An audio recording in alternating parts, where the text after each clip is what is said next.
Votre rendez-vous du journal sur la télévision Labari, mais avant son développement, voyons le sommaire. En ce 30 mars, 23e anniversaire du mouvement national pour la société de développement MNSD Nassara, un anniversaire sur fond de crise avec le départ de plusieurs ténors de ce parti et à suivre donc cet anniversaire dans quelques instants. Voilà donc pour le sommaire. Bonsoir, merci d'être avec nous et bienvenue à vous. Et en plateau avec nous ce soir, l'honorable député de la majorité, Assoumane Malam Issa, honorable. Bonsoir et merci d'être avec nous et à tout à l'heure. C'est l'événement politique du jour, le 23e anniversaire du mouvement national pour la société de développement. Un anniversaire, disons-le tout net, au goût amer. En effet, plusieurs ténors du parti ont préféré rejoindre le gouvernement de large ouverture du président de la République, chef de l'État, et cela malgré le refus du parti d'y aller. Bref, un anniversaire pas comme les autres que nous rapportent Souley Moumouni Barma et Halidou Ourema.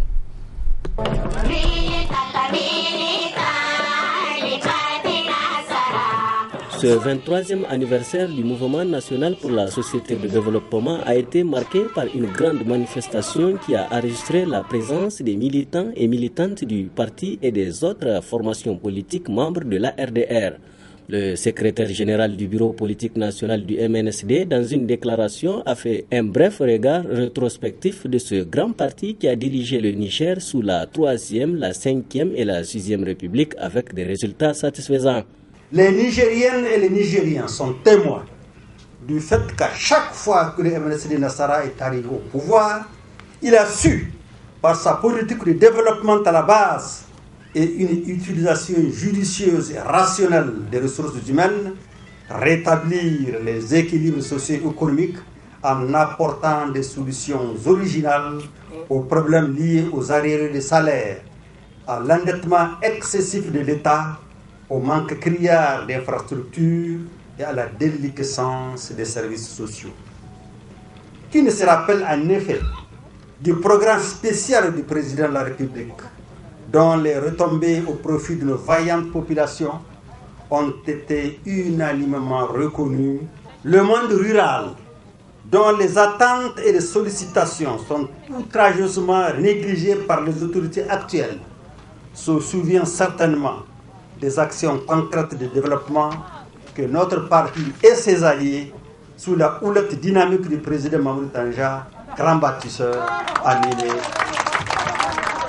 en sa direction. La gestion du pouvoir par les autorités actuelles, les divergences au sein des partis politiques, notamment ceux de l'opposition, sont entre autres points qui font l'objet de dénonciations par le MNSD. Aujourd'hui, nous assistons hélas au règne de la corruption à grande échelle, de la concussion des passe-droits, de l'achat de conscience, de la politisation à outrance de l'administration, de l'affairisme effréné des agents de l'État. Les secteurs sociaux comme l'éducation, la santé, la sécurité alimentaire ont été sacrifiés au profit d'échangeurs et autres infrastructures scandaleusement surfacturées et dont l'opportunité n'est pas toujours évidente face aux problèmes de la ville de Niamey. Jamais notre pays ne s'est aussi mal porté sur le plan de la gouvernance économique et sociale.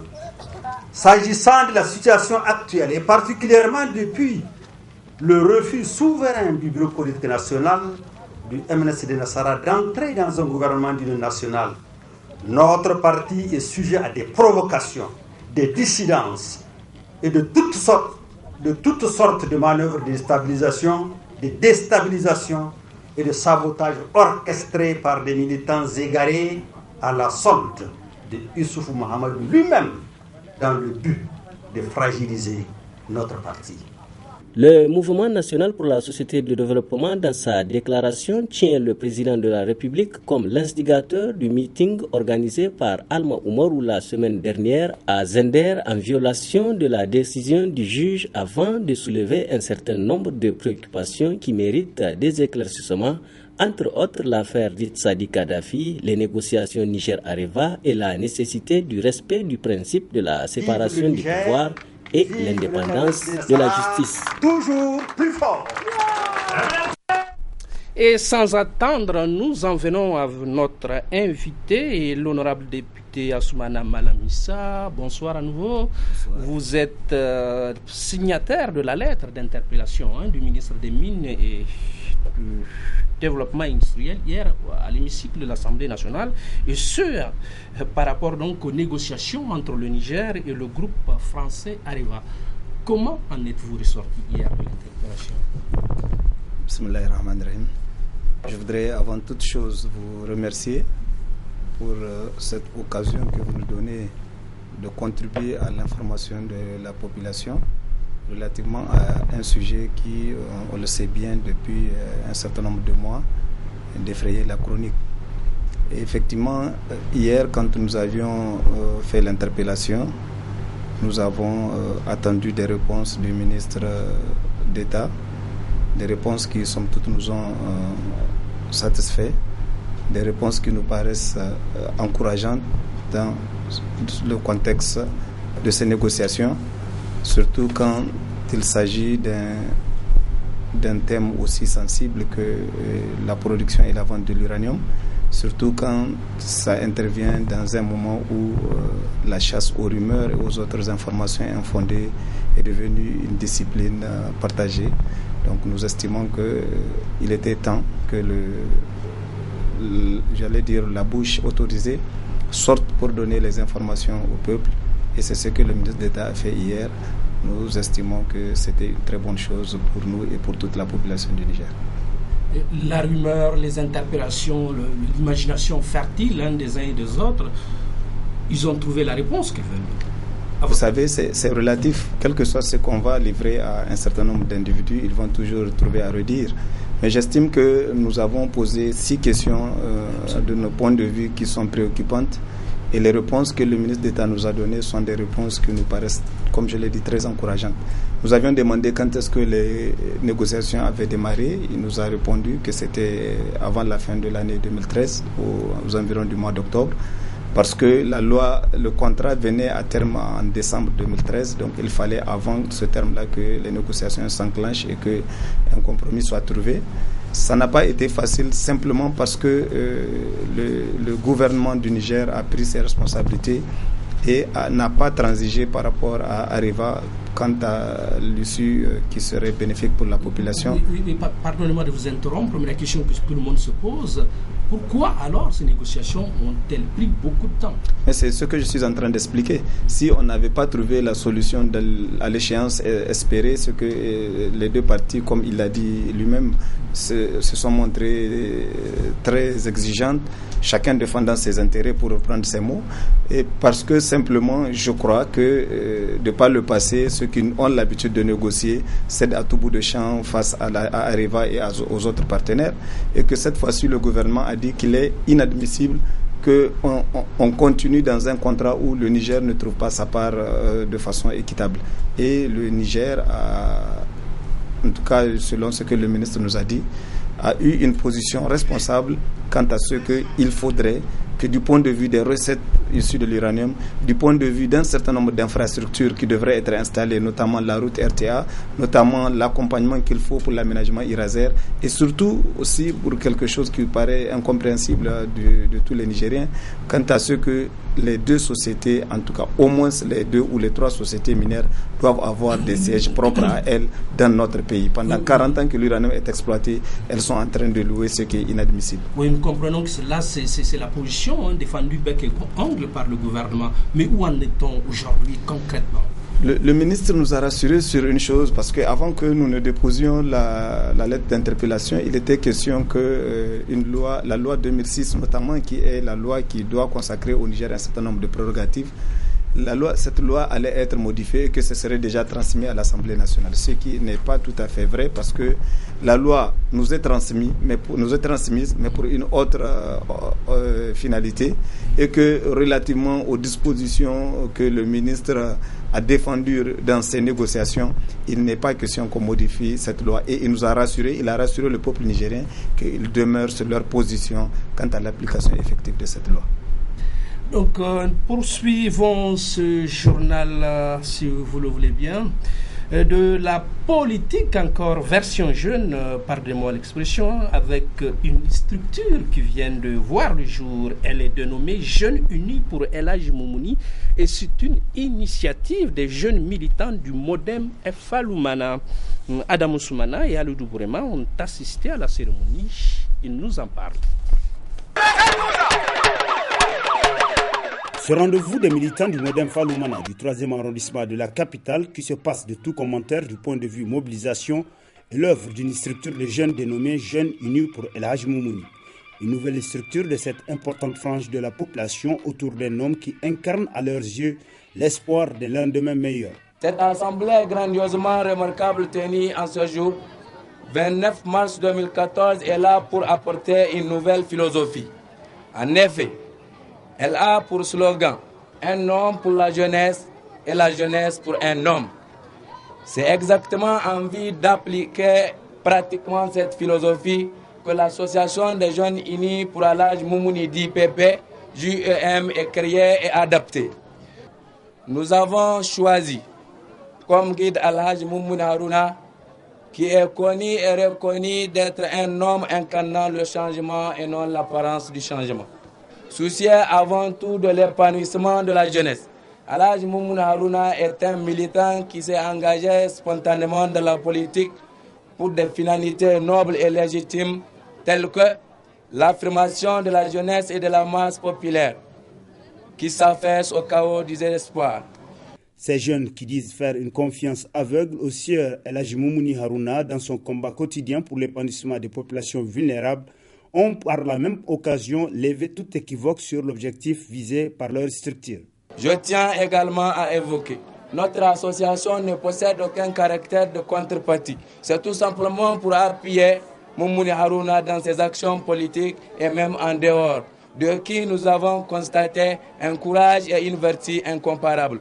Comme il l'a lui-même constaté chez son Excellence, Monsieur le Président Hama Amadou. Il importe de se rappeler de son slogan du 25 décembre passé, c'est-à-dire au cours de son premier meeting. Mon combat est un combat, une patrie pour militer pour un homme d'État qui incarne le changement et non l'apparence du changement. Envie d'améliorer les conditions des jeunes étant l'avenir de demain. Et selon la philosophie de cet homme, la seule façon pour la jeunesse nigérienne de subvenir à ses fins, c'est de travailler la main dans la main.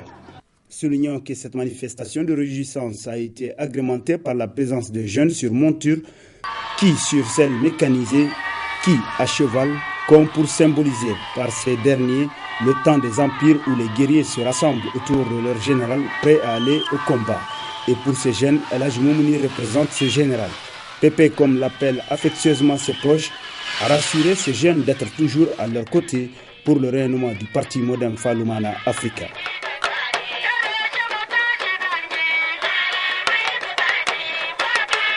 Retour à notre invité honorable. Vous avez interpellé le ministre, vous l'aviez écouté. Quelle serait la prochaine étape, si étape il y a? J'espère que vous parlez toujours de la même question relativement à la question de l'uranium. Absolument, oui. Vous savez, l'action d'interpellation est une action qui est consacrée par le règlement intérieur de l'Assemblée nationale et il y a un certain nombre de procédures qui doivent être observées. Nous avons écouté le ministre hier, nous avons eu les réponses et maintenant nous devons dès demain présenter un rapport devant l'Assemblée nationale, devant la plénière et dans ce rapport-là, nous allons faire des recommandations visant à améliorer les résultats, en tout cas au sens que le ministre nous les a donnés. Et nous allons garder, l'œil sur l'évolution de ces négociations-là. Nous souhaiterions, nous l'avons dit au ministre, que le peuple et nous, en tant que ses représentants, nous puissions être informés régulièrement de ce qui se passe à travers... Et que vous a-t-il dit à ce sujet? Je crois que si vous avez suivi, le ministre a été très disponible. Il s'est même réjoui que ce soit les députés de la majorité qui l'interpellent pour qu'il donne ses explications. Et il a affirmé son devoir d'être devant la représentation nationale à tout moment qu'elle lui fait appel. Et nous n'allons pas hésiter à l'appeler, comme nous allons également appeler tous les ministres qui doivent normalement, en temps opportun, informer la population sur des questions qui lui tiennent à cœur. Et pour finir, honorable, sur la question des négociations sur l'uranium entre le Niger, le gouvernement du Niger et Areva, en conclusion, que doit-on déduire? L'espoir est de mise? Vous savez, on ne peut qu'espérer. Les projections qui doivent être faites sont des projections qui donnent espoir, parce que l'uranium du Niger doit continuer à être exploité sur au moins 40 ans. Et personnellement, je vous donne un point de vue personnel en tant que citoyen nigérien. Je pense que continuer à négocier avec Areva est une bonne chose pour plusieurs raisons. D'abord que c'est un partenaire traditionnel du Niger. Ensuite, c'est l'un des premiers dans le domaine. Et de mon point de vue, on peut même donner le monopole de l'uranium à Areva, mais en contrepartie que Areva soit disposé à mettre le Niger dans ses droits, à payer les taxes que les lois fiscales lui imposent et à mettre le Niger en tant que partenaire dans ses droits et dans le sens de la contrepartie. Pardonnez-moi de vous interrompre, mais le même Areva qui refuse toujours de démarrer l'exploitation du Mouraren? Oui, la question du Mouraren, vous savez, on aurait peut-être dû commencer par là. Il y avait 7 points qui étaient inscrits à l'ordre du jour, répondant à la deuxième question que nous lui avons posée. Et les 7 points sont des points de toute importance. Il y avait cette question de la loi minière, il y avait la question des prix de l'uranium, il y avait la question du Mouraren qui devrait démarrer, il y avait la question de l'Iraser qui doit être exploité, la question de la route RTA, la question de la gouvernance, c'est-à-dire que les directions générales des sociétés minières puissent être des directions tenues par des Nigériens. Et enfin, je crois qu'il y avait la question du siège qui devrait être construit pour chacune de ces sociétés. Donc, les questions sur lesquelles, selon le ministre, il n'y a pas d'équivoque, on est sur la même longueur d'onde, y compris avec Areva, c'est la question de l'Iraser, de la route, du siège et de la gouvernance. Donc, il reste la question minière, la question des Mouraren et la question des prix. Et vous savez très bien que les questions des prix ne dépendent pas que d'Areva, c'est un contexte international, ça suit l'évolution de ce marché international. Donc, les deux questions, nous, de notre point de vue, sont les questions de la loi minière et les questions du Mouraren. Quant aux questions du Mouraren, Areva semble appliquer ça, semble lier ça à l'évolution des prix de l'uranium, mais nous estimons que dès lors qu'il y a des conventions qui ont été signées, il faudrait qu'on commence l'exploitation dans les plus brefs délais, et le ministre nous a rassuré qu'ils vont continuer dans le sens d'obtenir ces résultats-là, dans le sens espéré par le Niger aussi. Le ministre vous a rassuré, et à nous, vous dites quoi enfin? À vous, je demande aux Nigériens d'être patients. Je demande aux Nigériens de soutenir le gouvernement du Niger, parce que c'est un gouvernement qui est et demeure courageux et ferme par rapport aux intérêts qu'il défend. C'est un gouvernement qui n'a pas quitté la ligne qui a été celle du Niger dans les années 2006, où on avait voté cette loi, où tout le monde a su, quand le Niger a dit oui, nous voulons ceci, nous voulons cela, et que nous sommes allés courageusement soutenir le président de la République d'antan. Il faudrait qu'aujourd'hui qu'on soutienne le président de la République, qu'on soutienne le gouvernement dans ces négociations, et que l'Areva et tous les partenaires sentent que nous sommes derrière le Niger et le gouvernement comme un seul homme, et qu'en aucune façon on ne va laisser que les choses continuent à être comme elles étaient. Honorable, merci d'être venu. Merci pour cette analyse. Et revenez quand vous voulez. Je serai là quand vous le voulez aussi. Merci. La suite de ce journal du sport, mais côté administratif, avec le limogeage d'un arbitre qui fait grand bruit à la Fédération nigérienne de judo. Plusieurs arbitres jugent illégale cette décision du président de la fédération. Les explications. Commission, c'est une commission spécialisée. Ce n'est pas une commission qui est mise en place par la fédération. Elle est composée exclusivement des arbitres. C'est l'une des commissions où vous n'avez pas quelqu'un qui n'est pas arbitre dans cette commission. Donc tous ceux qui sont dans cette commission sont arbitres. Et les textes de la fiche disent que c'est l'arbitre le plus gradé dans le grade, n'est-ce pas, qui préside cette commission. Et nous avons eu une assemblée générale Et c'est à l'issue de cette Assemblée générale que j'ai été porté à la tête donc de cette commission. Aujourd'hui, on m'apprend qu'on peut me destituer, n'est-ce pas, sur la base d'un papier. Je veux bien, n'est-ce pas, mais je rappelle que si je dois être destitué, ce n'est pas pour être remplacé par un non-judoka, n'est-ce pas, c'est pour être remplacé par un arbitre. Et il faudrait que l'arbitre, qui doit me remplacer, soit compétent, n'est-ce pas, pour développer l'arbitrage au Niger. Celui qui vient d'être nommé fut mon élève, n'est-ce pas. Je connais ses capacités. Il a le grade, n'est-ce pas. Il vient de passer mondial. Mais une chose est de passer mondial, mais l'autre chose aussi, c'est d'avoir la pédagogie et l'expérience, n'est-ce pas, pour diriger une commission. Ça fait 10 ans, n'est-ce pas. Ça fait pratiquement 8 ans que je suis mondial. Et en 8 ans, je pense que j'ai été régulièrement sélectionné par l'UAJ pour officier tous les Jeux africains, tous les championnats d'Afrique. Ce n'est pas rien, n'est-ce pas? Je pense que dans ce genre de sport, l'expérience compte beaucoup. Nous ne sommes pas dans un cadre où on justifie. Nous sommes dans un cadre où on notifie, n'est-ce pas? On notifie et on pense qu'une fois notifié, ça prend acte.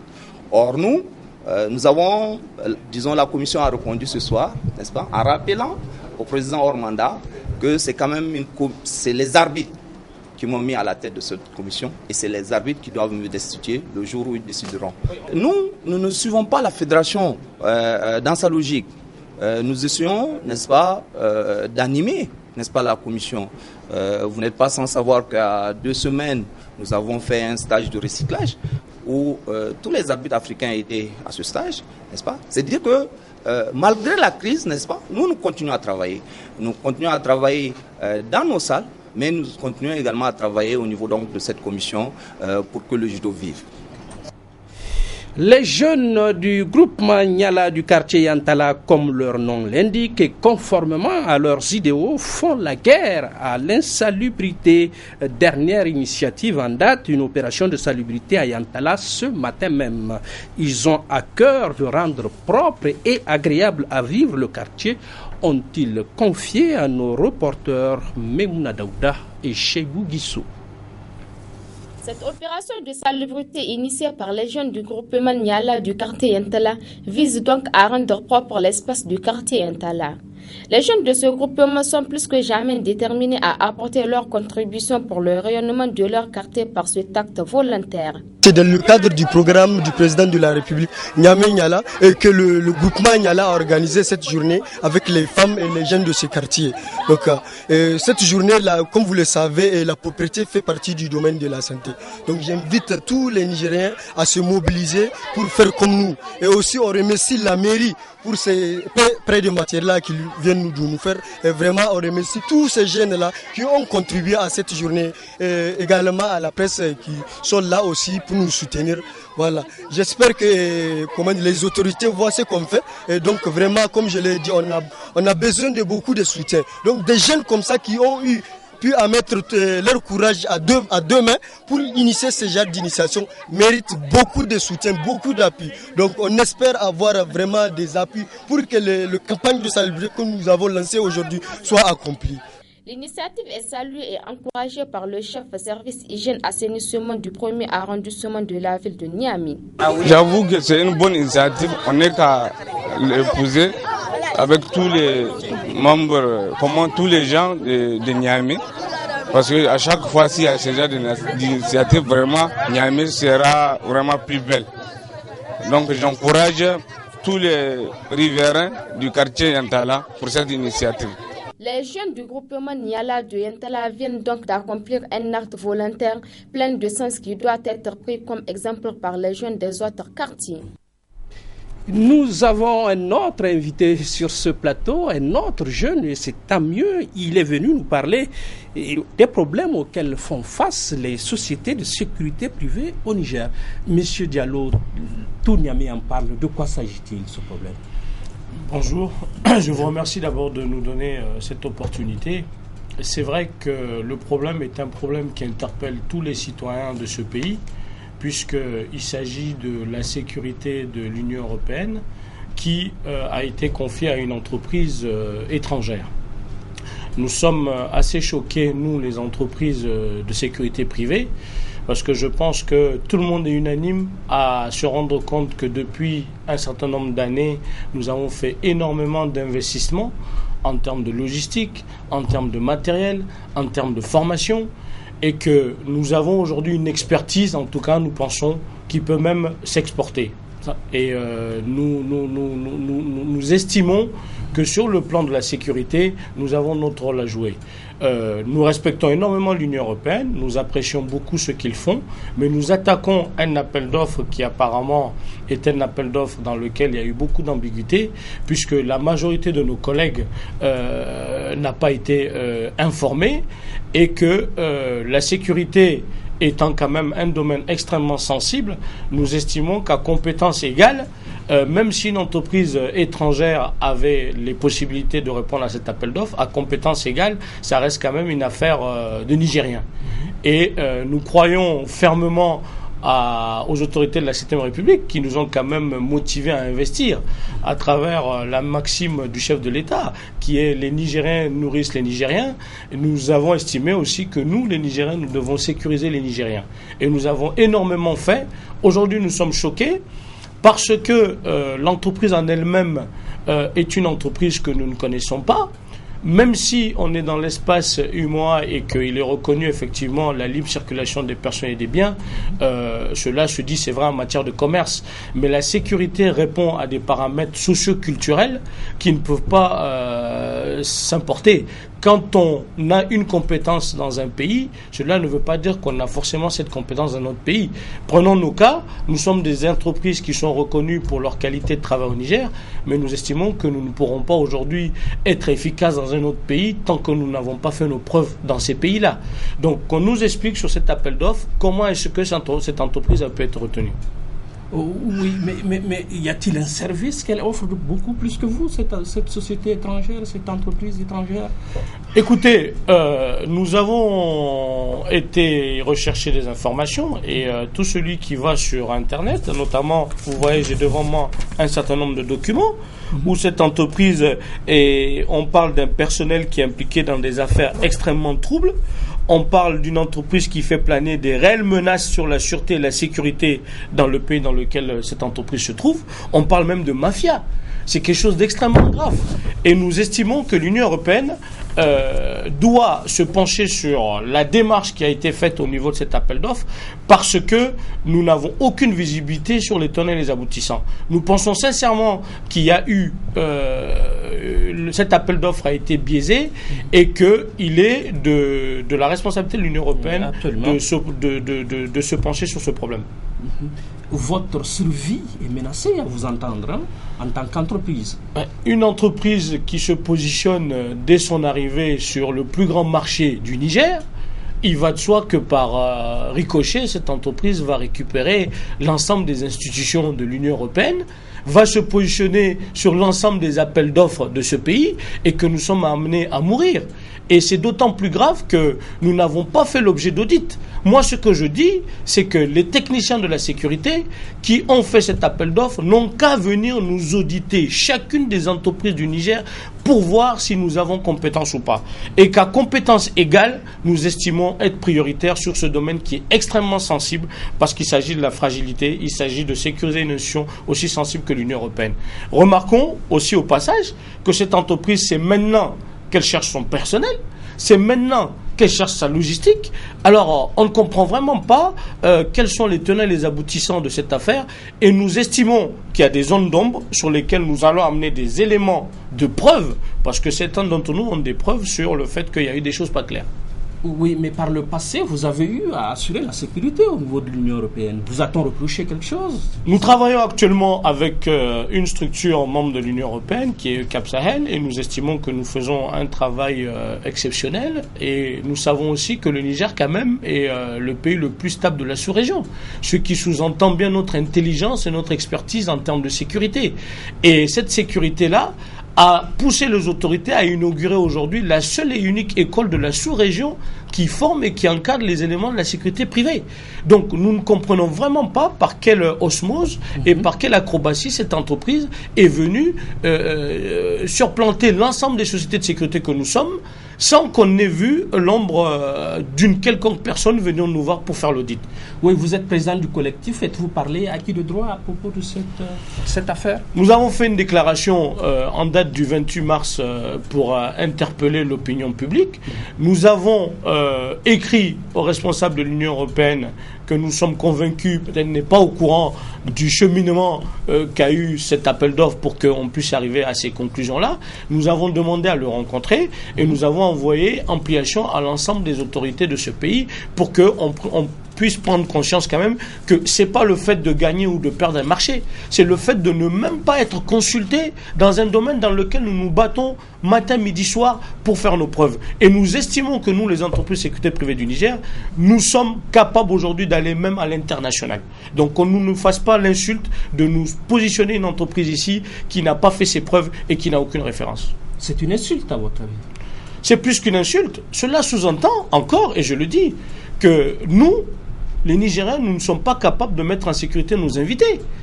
Les gens que nous invitons sur notre sol, nous ne sommes pas à même de les sécuriser tant qu'on ne fait pas appel à l'expertise de structures dans un autre État. Est-ce qu'on peut vivre cette insulte? Est-ce qu'on peut l'accepter?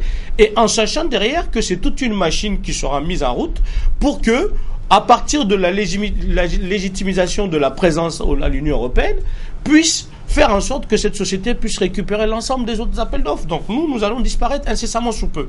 Et nous, c'est un cri de cœur, c'est pas une affaire économique, c'est un cri de cœur, c'est le cri de citoyens qui se battent chaque jour pour qu'on puisse reconnaître la qualité de leur travail. Et nous irons plus loin si cela se doit. Où irez-vous? On va interpeller la RMP pour pouvoir se pencher sur ce problème d'appel d'offres. On va mener l'ensemble des démarches dans le strict cadre légal en prenant des avocats pour pouvoir défendre cette cause. Parce que, je le dis bien et je le répète, nous attaquons l'appel d'offres. Nous n'attaquons aucune institution. Nous n'avons même aucun problème avec cette entreprise étrangère d'ailleurs, qui a tout à fait raison de se positionner lorsqu'elle a des facilités. Mais seulement, nous voulons voir clair dans cet appel d'offres qui n'a, à notre humble avis, aucune visibilité. Espérons, M. Diallo, que votre cri de cœur sera entendu. C'est la fin de ce journal. Merci à vous tous pour l'avoir suivi et excellent début de semaine. Merci à vous.